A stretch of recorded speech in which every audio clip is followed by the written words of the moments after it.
Today I'm going to show you the Jitter robot for Spike Essential, how to make it, and some cool moves that this robot has.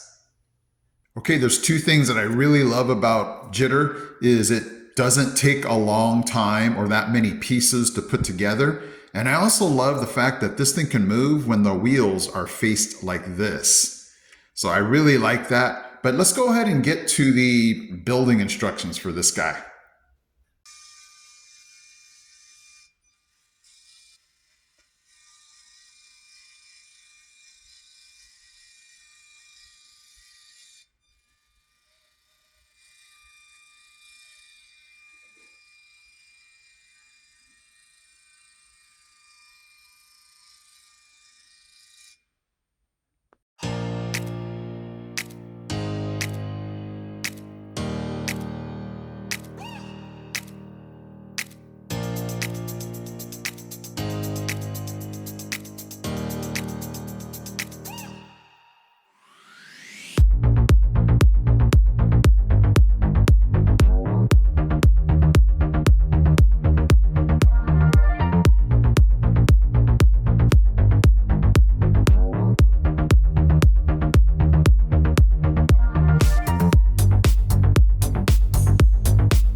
If you want, you can even have your students race their Jitter robots.